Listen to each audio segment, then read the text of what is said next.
Assalamualaikum warahmatullahi wabarakatuh. Alhamdulillah rabbil alamin. Wassalatu wassalamu ala asrafil anbiya wal mursalin wa ala alihi wa sahbihi ajmain. Yang pertama-tama dan yang paling utama,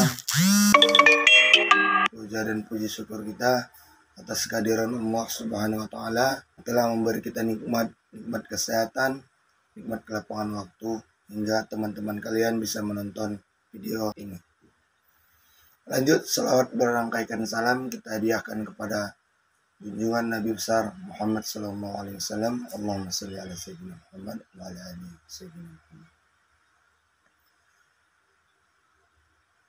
Baik, saya sebagai moderator di sini, kami dari kelompok 5 mendapat tugas dari Bapak dosen pengampu Bapak Ilham Wirjaya Putra MSI dengan mata kuliah pengembangan wilayah. Sebelumnya kami dari Prodi Pengembangan Masyarakat Islam Fakultas Dakwah dan Komunikasi Universitas Sumatera Utara. Baik, di sini kami dari kelompok 3 beranggotakan 3 orang, yaitu DTM Rahman, saya sendiri, dengan rekan saya Khairul Umam dan Siti Ramadhani.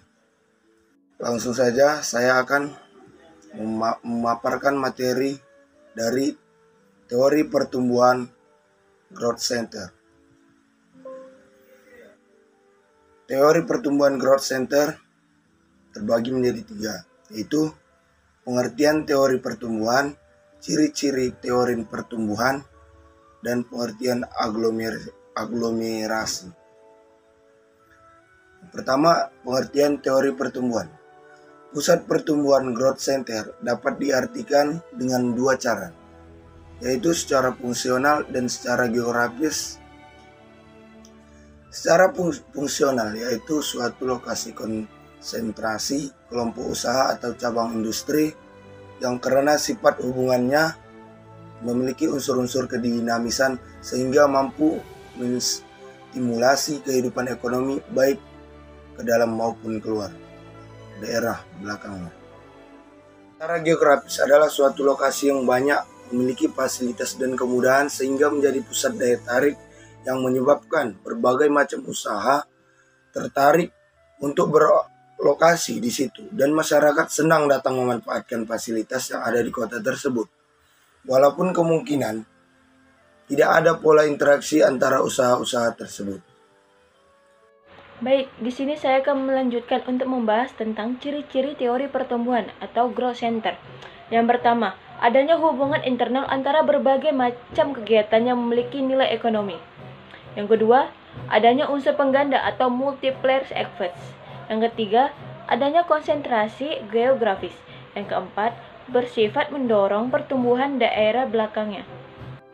Yang pertama, adanya hubungan internal dari berbagai macam kegiatan hubungan internal yang sangat menentukan dinamika sebuah kota. Ada keterkaitan antara satu sektor dengan sektor lainnya, sehingga apabila ada satu sektor yang tumbuh akan mendorong pertumbuhan sektor lainnya. Karena saling terkait, dengan demikian kehidupan kota menciptakan sinergi untuk saling mendukung terciptanya pertumbuhan. Yang kedua, adanya unsur pengganda atau multiplier effects. Keberadaan sektor-sektor yang saling mendukung akan menciptakan efek pengganda. Maknanya, bila ada permintaan satu sektor dari luar wilayah, peningkatan produksi sektor tersebut akan berpengaruh pada peningkatan sektor lain.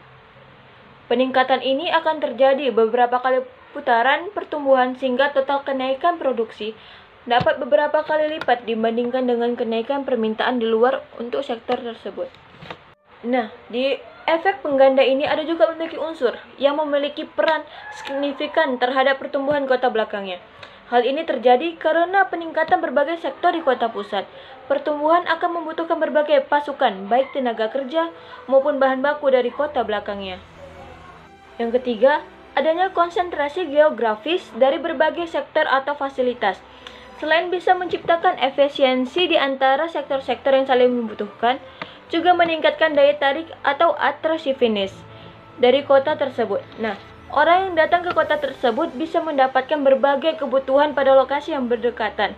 Jadi, kebutuhan itu dapat diperoleh dengan lebih hemat waktu, biaya, serta tenaga. Nah, hal ini membuat kota tersebut menarik untuk dikunjungi, dan karena volume transaksi yang makin meningkat akan menciptakan economic of scale sehingga terciptanya efisiensi yang lebih lanjut. Nah, yang terakhir itu adalah yang keempat, bersifat mendorong pertumbuhan daerah belakangnya yang sepanjang terdapat hubungan yang harmonis di antara kota sebagai pusat pertumbuhan dengan kota belakangnya. Maka, pertumbuhan kota pusat akan mendorong pertumbuhan kota belakangnya. Kota membutuhkan bahan baku dari wilayah belakangnya dan menyediakan berbagai fasilitas atau kebutuhan wilayah belakangnya yang untuk mendapat mengembangkan diri.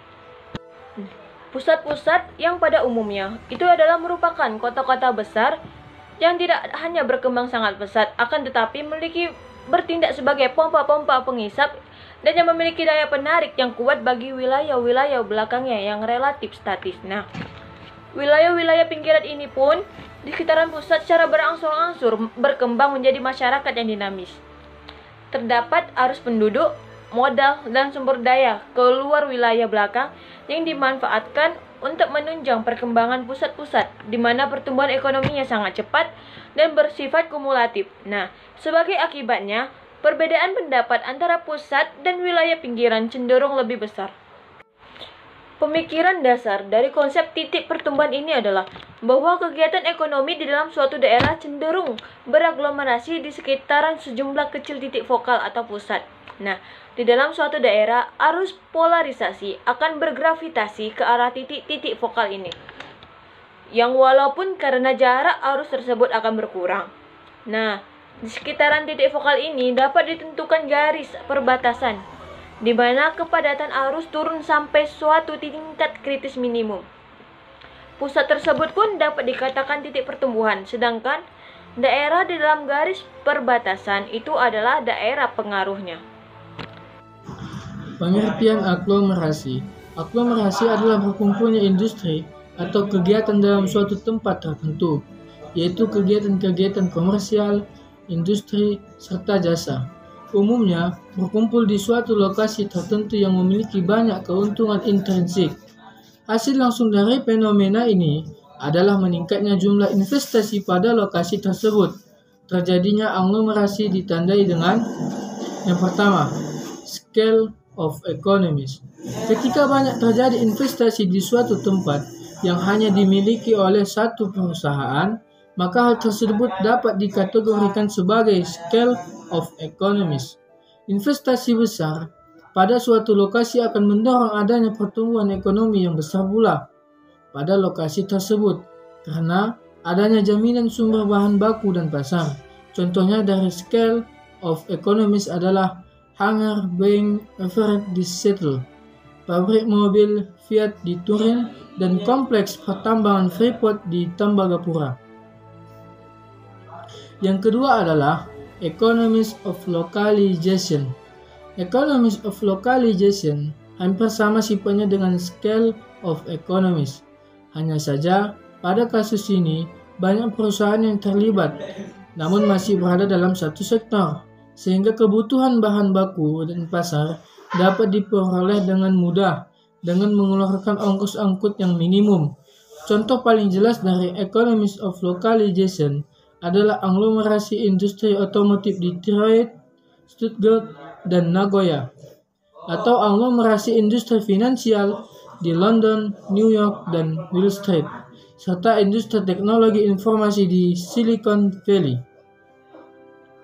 Yang ketiga adalah economies of urbanization. Economies of urbanization sama sifatnya dengan kedua aglomerasi di atas. Namun bedanya adalah perusahaan yang terlibat bersifat lintas sektor pada kota-kota yang disebutkan di atas, seperti Detroit, Stuttgart, dan Nagoya. Ekonomi kota tersebut bergantung pada sektor yaitu otomotif, dengan berbagai perusahaan di dalamnya yang bergerak pada sektor terkait. Lain halnya dengan economies of urbanization. Pada kasus ini, semua perusahaan baik yang lintas sektor maupun yang sama berlokasi di daerah tersebut. Namun dari aglomerasi ini adalah ibu kota negara-negara berkembang seperti Jakarta, Kuala Lumpur, Singapura,